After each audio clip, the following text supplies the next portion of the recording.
السلام علیکم ورحمۃ اللہ وبرکاتہ۔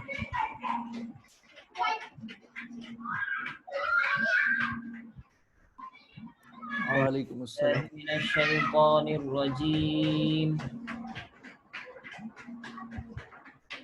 بسم اللہ الرحمن الرحیم۔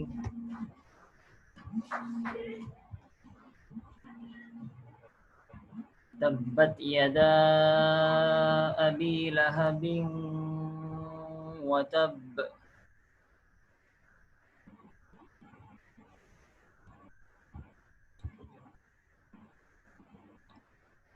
ما اغنى عنه ماله وما كسب،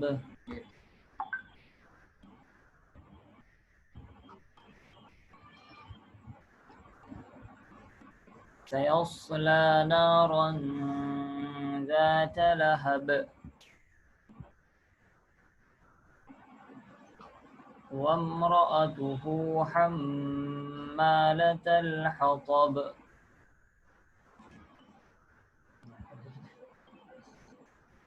في جيدها حبل من مسد،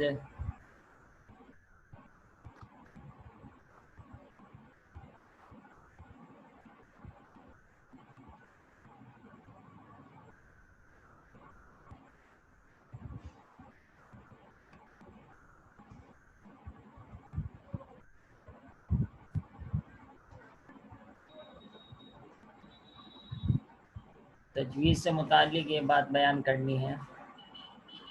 ما اغنا میں غین استعمال ہوا ہے۔ ہمارے یہاں غین اور گاف دونوں ایک ہی طریقے سے نکالے جاتے ہیں۔ اردو میں گاف نہیں بولا جاتا، ہمارے یہاں گاف بولا جاتا ہے، اس کی وجہ سے ہم قرآن میں بھی گاف ہی پڑھتے ہیں۔ لہذا گاف اور غین میں بہت بڑا فرق ہے۔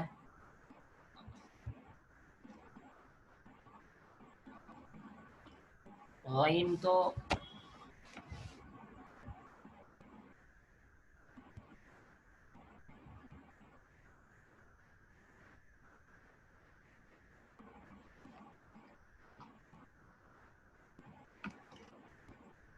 حلق کے شروع سے نکلتا ہے، جہاں سے خا نکلتا، اخ اغ، اور غین کے اندر سختی ہے۔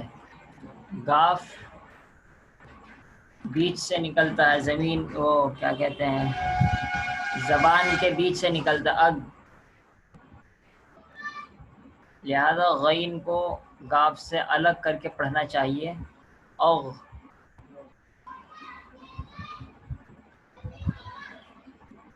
اغ اور اگ گاف ہے۔ دوسری بات ہے ترجمہ اور گرامر۔ تبت،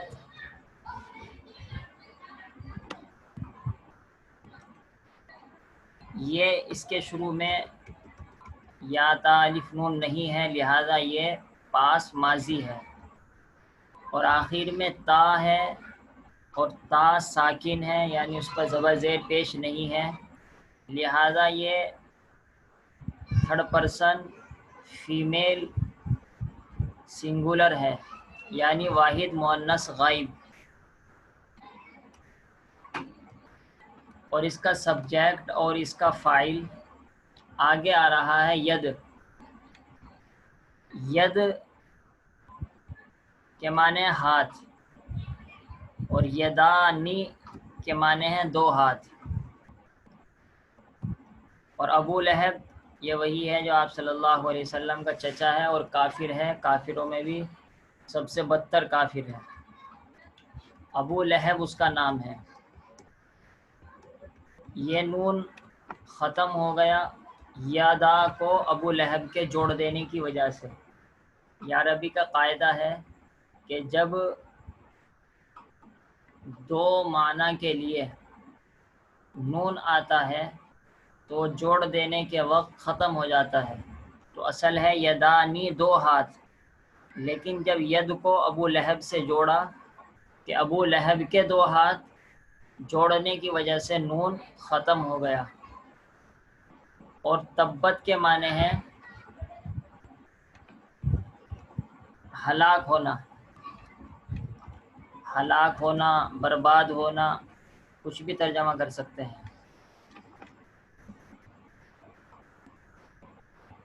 اور تبت یہ فیمیل اس وجہ سے استعمال ہوا ہے کیونکہ عربی میں ید ہاتھ پاؤں، یعنی ید ہاتھ، رجل پاؤں، دونوں فیمیل استعمال ہوتے ہیں، اس وجہ سے تبت بھی فیمیل استعمال ہوا ہے۔ تو ترجمہ یہ ہوا ابو لہب کے دونوں ہاتھ ہلاک ہوں، اور دوسرا ترجمہ یہ بھی کرتے ہیں ٹوٹ جائیں۔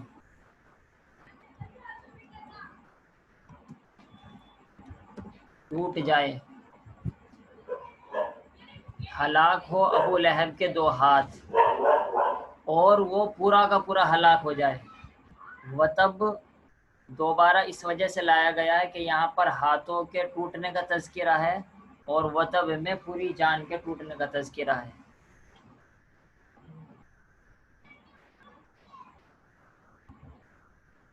اب یہاں پر دو باتیں سمجھنے کی ہے۔ نمبر ایک، تبت اگرچہ یہ ماضی ہے یعنی پاس ہے، تو اس کا ترجمہ پاس کا یہ کریں گے تبت یدا ابی لہب، ابو لہب کے دونوں ہاتھ ٹوٹ گئے، یہ ہلاک ہو گئے۔ ایک ترجمہ تو یہی ہے اس کا،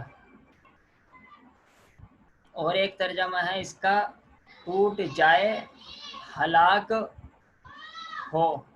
ان دونوں میں فرق ہے، یعنی ایک ترجمہ تو ہے ہلاک ہو گیا، ہلاک ہو گئے زمانے پاس میں، تو اس کی تو خبر دی جا رہی ہے کہ اس کے دونوں ہاتھ ہلاک ہو گئے، ایک ترجمہ۔ دوسرا ترجمہ یہ ہے کہ ابو لہب کے دونوں ہاتھ ہلاک ہو، یعنی ہم بد دعا کر رہے ہیں اللہ تعالیٰ سے کہ اللہ تعالیٰ اس کے ہاتھ ٹوٹ جائیں اور اس کا ہاتھ برباد ہو جائیں اور اس کے ہاتھ ہلاک ہو جائیں۔ دونوں ترجمے کر سکتے ہیں۔ یہ تبت ہے تو پاس، لیکن عربی میں یہ خبر دینے کے لیے بھی استعمال ہوتا ہے زمانے گزشتہ، زمانے پاس میں، اور کسی کے لیے دعا یا بد دعا کرنے کے لیے بھی پاس کا ہی ورڈ استعمال ہوتا ہے۔ چنانچہ صحابہ کے ساتھ آتا ہے رضی اللہ، تو رضیہ پاس ہے، تو اس کا مطلب یہ نہیں ہے کہ ہم ان کے بارے میں خبر دے رہے ہیں، بلکہ ہم اللہ تعالیٰ سے دعا کرتے ہیں رضی اللہ عنہم، اللہ ان سے راضی ہو جائے۔ اسی طریقے سے ہم بہت سارے علماء اپنے سامنے لکھتے ہیں فلاں آدمی غفر اللہ لہو، تو وہ خبر نہیں دے رہا کہ اللہ نے اس کو معاف کر دیا، بلکہ غفرہ پاس ہے، ماضی ہے، تو پاس اور ماضی کے ذریعے سے دعا بھی کی جاتی ہے، اور مطلب یہ ہے کہ وہ دعا کر رہا ہے اللہ ان کی مغفرت کر دے۔ ایسے ہی ہم بزرگوں کے ساتھ جن کا انتقال ہو جاتا ہے کہتے ہیں رحمہ اللہ، تو رحمہ اللہ کا مطلب ہے اللہ ان پر رحم کرے، تو یہاں پر خبر نہیں دے رہے ہیں بلکہ ان کے لیے دعا کر رہے ہیں۔ تو اسی طریقے سے تبت پاس ہے، یہاں پر دونوں ترجمے مفسرین نے کیے ہیں، یہ بھی کہ تو اس کے بارے میں خبر دے رہے ہیں کہ ابو لہب کے دونوں ہاتھ ٹوٹ گئے، وہ ہلاک ہو گیا، یا پھر یہاں پر دعا کی جا رہی ہے۔ ایسا کریں ہم دونوں ترجمے یہاں پر ہلاک ہونے کے حساب سے لکھتے ہیں۔ ابو لہب کے دونوں ہاتھ ہلاک ہوں، یہ تو ہے دعا، اور ہلاک ہو گئے، ہو گئے یہ ہے ماضی یعنی پاس۔ وتب کے اندر بھی یہی دونوں باتیں ہیں کہ یا تو اس کا ترجمہ کرے کہ وہ پورا کا پورا ہلاک ہو گیا، یا پھر وہ ہلاک ہو، ہلاک ہو گیا خبر دی جا رہی ہے پاس کی، ماضی کی، اور اگر بد دعا کا ترجمہ کرے وتب وہ ہلاک ہو۔ اس کا تیسرا ترجمہ بھی ہے جو مفتی تقی صاحب نے کیا ہے، وہ یہ دیکھو، ہم مفتی تقی صاحب کا ترجمہ دکھا دیتے ہیں۔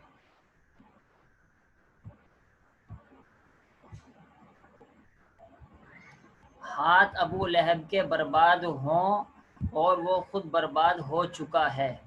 مفتی صاحب نے پہلے جملے کا جو ترجمہ کیا ہے وہ ہے بددعا والا، برباد ہو، اور دوسرے جملے کا ترجمہ کیا خبر والا، یعنی وہ بددعا قبول ہو گئی ایک دم۔ یہ بہت اچھا ترجمہ ہے کہ اب تک تو ہم یہ بتلا رہے تھے کہ پہلے میں خبر ہو یا پہلے میں بددعا ہو، دوسرے میں خبر ہو یا دوسرے میں بددعا ہو، اور تیسرا ترجمہ دونوں سے ملا کر کرتے ہیں کہ پہلے میں تو بددعا ہے، تبت یدا ابی لہب، ابو لہب کے ہاتھ برباد ہوں، ہم اللہ تعالیٰ سے بددعا کر رہے ہیں، اور وتب ایک دم دعا قبول ہو گئی، وتب اور وہ برباد ہو گیا۔ یہ ترجمہ تیسرا ترجمہ ہے۔ یہ تینوں ترجمے روح المعانی میں لکھے ہیں، یہی روح المعانی جو مفتی تقی صاحب جس کا حوالہ دے رہے ہیں، لیکن آپ کو دکھ نہیں رہا ہوگا، سب سے آخری لائن میں ہے، اسی کو ہم نے دیکھا ہے، اس میں تینوں ترجمے لکھے ہیں۔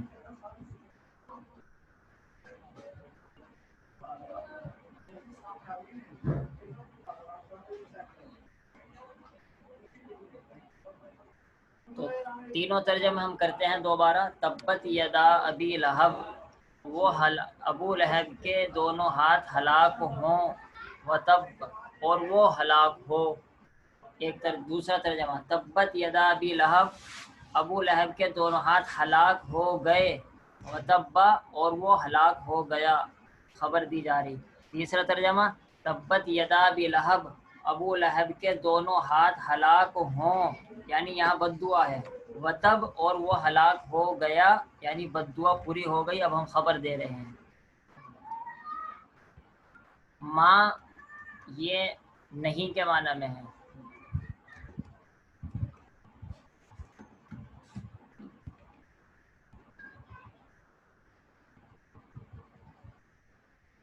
اغنا کے معنی ہے فائدہ دینا، اغنا کے معنی یہ شروع میں اگرچہ اس کے شروع میں حمزہ آ رہا ہے، الف آ رہا ہے، لیکن یہ بھی پرزینٹ نہیں ہے بلکہ یہ بھی پاس ماضی ہے۔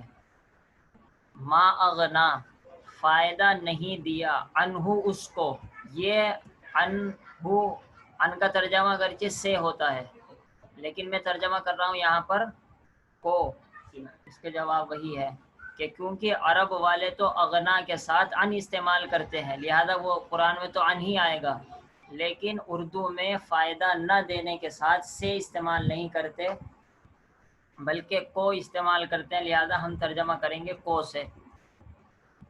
اور یہ کوئی غلطی نہیں بلکہ ہر زبان اپنے حساب سے ترجمہ کرتی ہے، اسی کو کہتے ہیں سیلا، سیلا بھی لکھ دیتے ہیں تاکہ یاد ہو جائے۔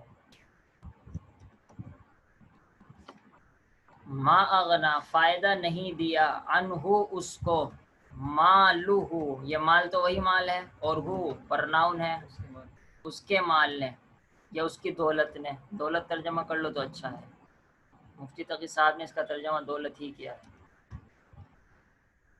فائدہ نہیں دیا اس کی دولت نے، انہو اس کو، وما یہ ماں موصولہ ہے، یہ ماں وہ نہیں ہے نافیہ جس کا ترجمہ نہیں سے کیا جائے، اور جو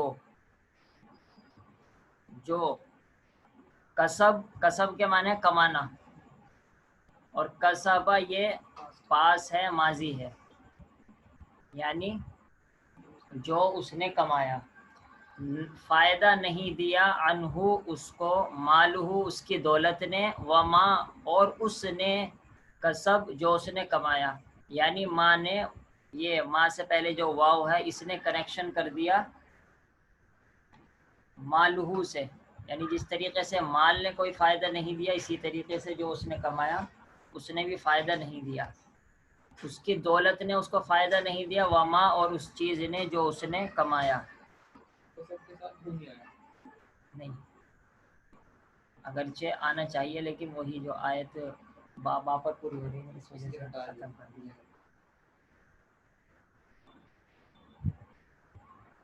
ڈسکنیکٹ ہو جاتا ہے۔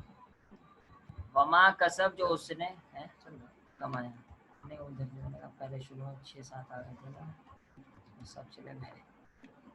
وما کسب اور جو اس نے کمایا، یہ سین الگ ہے. یصلا کے معنی ہے داخل ہونا. شروع میں یا آیا ہے اس وجہ سے یہ مضارع پریزنٹ ہے اور تھرڈ پرسن ہے. سیصلا داخل ہوگا وہ یعنی داخل ہوگا وہ کون؟ ابو لہب. اور سین کے معنی ہے یقیناً. سین یہاں تاکید کے لیے ہے. یقیناً ترجمہ کر لیتے ہیں اس کا.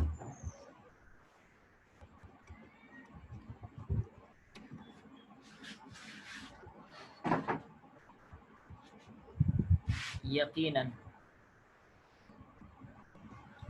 یصلا داخل ہوگا.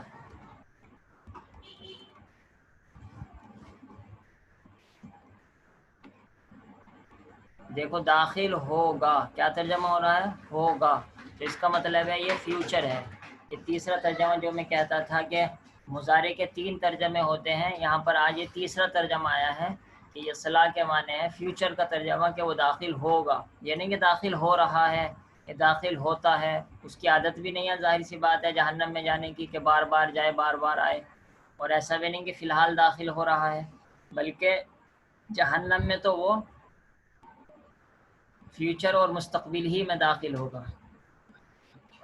نارن آگ، اصل نارن کا ترجمہ آگ ہے، لیکن قرآن میں اس سے مراد جہنم ہی ہوتی ہے، کیونکہ جہنم میں آگ ہے. اس وجہ سے چاہے آگ ترجمہ کر لیجئے چاہے جہنم ترجمہ کر لیجئے، مطلب خلاصہ وہی ہے کہ جہنم کی آگ میں داخل ہوگا.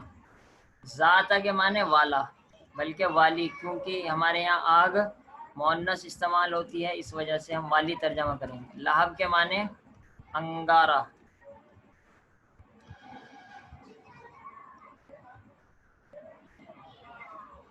بلکہ ترجمہ کے حساب سے ہم انگارے لکھ دیتے ہیں. داخل ہوگا، یقیناً وہ داخل ہوگا آگ میں. ذات لہب، ایسی آگ میں جو انگارے والی ہے. داخل ہوگا سین کا ایک دوسرا ترجمہ عنقریب بھی ہے، یہ بھی ہم لکھ دیتے ہیں.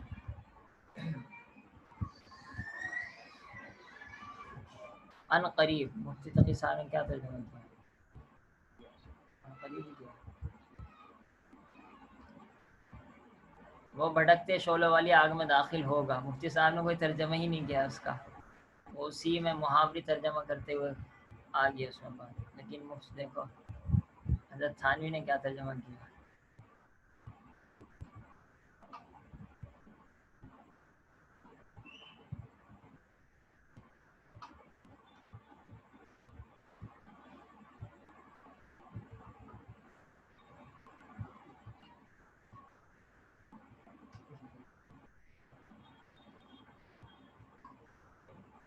اب پڑے گا ڈیگ مارتی آگ میں. یہ ہے مولانا محمود الحسن گنگوہی کا ترجمہ جو شیخ الہند کے نام سے مشہور ہے. یہ حضرت تھانوی کا ترجمہ نہیں ہے. حضرت تھانوی کا ترجمہ ہے وہ عنقریب. دیکھو حضرت تھانوی کا یہ ترجمہ ہے جو جس کو میں نے وہ کیا ہے، یہ عنقریب. یقیناً جو میں ترجمہ کر رہا ہوں یہ روح المعانی سے کر رہا ہوں. تو دونوں ترجمے کر سکتے ہیں، یقیناً یا عنقریب. سین کے دونوں ترجمے ہوتے ہیں، اور اتفاق سے یہاں پر دونوں صحیح بیٹھ رہے ہیں کہ یقیناً وہ داخل ہوگا آگ میں، یہ بھی بات صحیح ہے. اور عنقریب داخل ہوگا، ابھی تو داخل ہو نہیں رہا، یہ بھی بات صحیح ہے. تو عنقریب وہ داخل ہوگا آگ میں. ذات لہب جو انگارے والی ہے، یا ترجمہ کر لیجئے جو شعلے والی ہے، کوئی بھی. وامرأتہ، امرا کے معنی ہے بیوی. امرا کے معنی اصل کے عورت ہے، لیکن جب ہو یہ کہا اس کی عورت، تو ظاہر سی بات ہے اس کی عورت تو بیوی ہی ہوگی، تو اس وجہ سے ترجمہ بیوی کر لیتے ہیں. یہ عورت ہی لکھتے ہیں، چلو عورت. اور ہو یہ ابو لہب کی طرف ضمیر لوٹ رہی ہے، اور یہ ضمیر مجرور متصل ہے، لہذا وامرأتہ، اس کی عورت بھی داخل ہوگی، کیونکہ واو آ گیا نا اس سے پہلے. اس واو نے اس کا کنیکشن کر دیا یصلا سے. جس طریقے سے وہ داخل ہوگا وامرأتہ، اور اس کی بیوی بھی، اس کی عورت بھی داخل ہوگی. حمالت، حمالت وہی ہے جو کل آیا تھا. دیکھیے یہ ہے اصل تو حمال. حمال کہتے ہیں قولی کو جو بہت سارا سامان اٹھاتا ہے. اور میں نے بتلایا تھا طواب کے اندر بالکل طواب جیسا ہے نا یہ حمال طواب، کہ جب کوئی کام بہت زیادہ کرنے والا ہو تو اس کو کہتے ہیں مبالغہ. تو طواب بہت زیادہ توبہ قبول کرنے والا، حمال بہت زیادہ اٹھانے والا. اور کیونکہ عورت ہے یہ، عورت کی وجہ سے اس کے آخر میں تا لگا دی، یہ ہو گیا حمالۃ حمالتا. قرآن میں تا پہ زبر ہے تو گول تا اس وجہ سے لگائی کیونکہ یہ فیمیل ہے، مؤنث ہے، اس وجہ سے حمالتو کہہ دیا. حمالتل اٹھانے والی.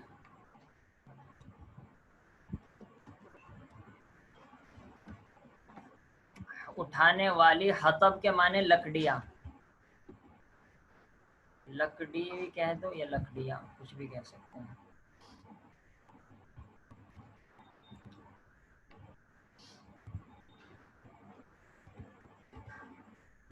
اور اس کی بیوی حمالۃ الحطب جو کہ لکڑیاں اٹھانے والی ہے. اب اس کا مطلب کیا ہے، تفسیر کیا ہے، وہ تو انشاءاللہ تفسیر ہی کے ٹاپک میں آئیں گی. اور اس کی بیوی جو کہ لکڑیاں اٹھانے والی ہے. فی کے معنی میں، جید کے معنی گردن،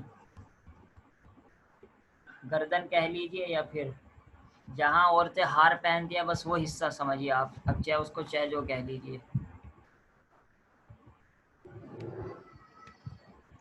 فی جیدہا، ہا یہ اس عورت کی طرف لوٹ رہی ہے، ہا ضمیر ہے یہ لوٹ رہی ہے امرا کی طرف، کیونکہ امرا مؤنث فیمیل ہے اس وجہ سے ہا بھی فیمیل لائے. فی جیدہا اور اس کی گردن میں، حبل کے معنی رسی. اور من یہ من بیانیہ ہے، من بیانیہ کہتے ہیں جو وضاحت کے لیے آتا ہے، لہذا اس کا ترجمہ بس اس طرح کریں گے بٹی ہوئی. مسد کے معنی، مسد کہتے ہیں ایسی رسی جس کو کھجور کی چھال وغیرہ سے بن کر بنایا گیا ہو، تو اس کا ترجمہ ہم کریں گے بٹی ہوئی. بٹی ہوئی. اور یہاں پر من کا ترجمہ کچھ نہیں ہوا، ہو بھی گیا اور کچھ بھی نہیں ہوا، کیونکہ من آتا ہے وضاحت کے لیے. لہذا ہماری زبان میں رسی کی وضاحت کیونکہ بٹی ہوئی کے لفظ سے ہو گئی، اس وجہ سے ہم کو من کا الگ سے کوئی ترجمہ کرنے کی ضرورت نہیں ہے. مفتی تقی صاحب نے ایک نیا لفظ استعمال کیا، مونجھ کی رسی. وہ سمجھتے نہیں، مونجھ کا مطلب وہی ہوتا ہے کہ ایک رسی تو ایسی ہوتی ہے کہ جو بالکل ایک ہی اس کی ہو. مثال کے طور پر جیسے کیا کہتے ہیں، ہاں ایک تار ہو. جیسے پلاسٹک کی مثال کے طور پہ جو رسی ہوتی ہے وہ پوری ایک کی ایک ہوتی ہے، لیکن جو جیسے جس سے چارپائی وغیرہ بنتے ہیں جسے بان کہتے ہیں وہ بہت ساری چیزوں سے ملی ہوئی ہوتی ہے. تو یہ وہ والی رسی اصل ہے، حبل من مسد بٹی ہوئی رسی، یعنی جو بہت سارے شاخوں سے اور بہت ساری ہلکی ہلکی چیزوں سے مل کر بنائی گئی ہے. اب مطلب کیا ہے وہ تو انشاءاللہ تفسیر میں آ جائے گا، اصل تو یہاں پر صرف ترجمہ یاد کرنا ہے.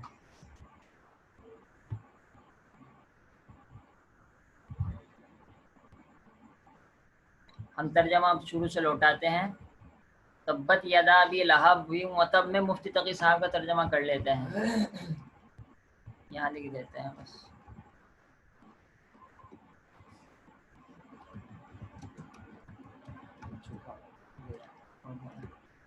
تبت یدا ہلاک ہو، یدا ابو لہب، ابو لہب کے دونوں ہاتھ.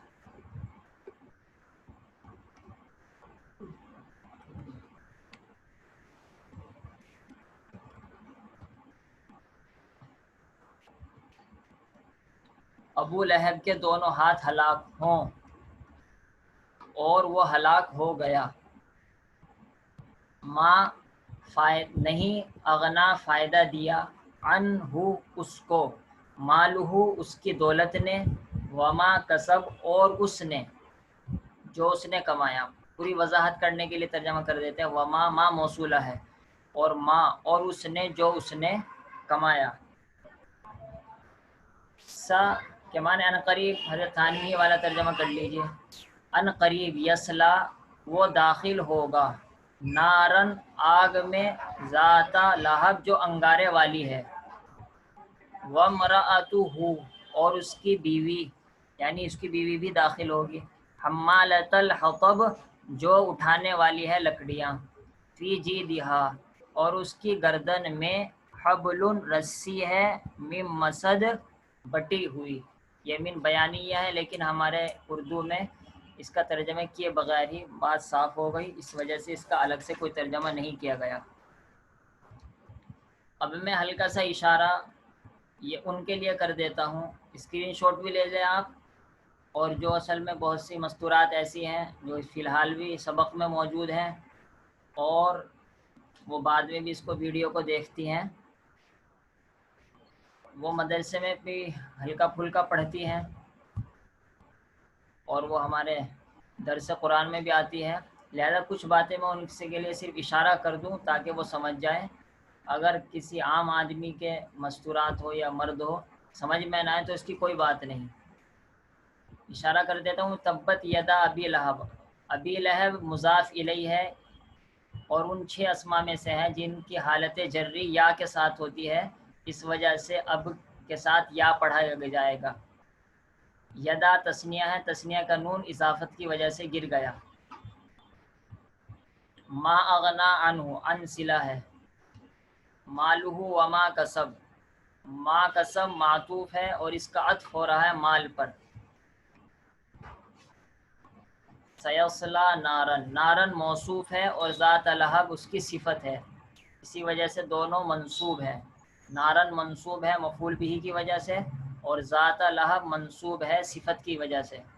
وامرأتہ، امرأتہ مرفوع ہے کیونکہ اس کا عطف ہو رہا ہے سیصلا کی ہوا ضمیر پر، اور یصلا کی ہوا ضمیر فاعل ہے، لہذا امرأتہ بھی فاعل معطوف ہونے کی وجہ سے مرفوع ہے۔ حمالۃ الحطب پر زبر آ رہا ہے کیونکہ یہ وامرأتہ سے حال ہے اور حال منصوب ہوتا ہے۔ فی جیدہا اس کی گردن میں، حبل خبر مؤخر ہے، جید حبل مبتدا مؤخر ہے اور فی جیدہا خبر مقدم ہے، اور من مسد یہ من بیانیہ ہے۔ چلیے ہم یہ میٹنگ ختم کر دیتے ہیں، پھر نیا لنک آئے گا اور اس میں دوسری میٹنگ شروع ہو جائے گی۔ کہاں؟ ابھی آدھا گھنٹہ 10 منٹ پہلے بتلاتا ہے نا، 10 منٹ پہلے آتی ہے، ابھی 10 منٹ یعنی آدھا گھنٹہ بھی نہیں ہوگا۔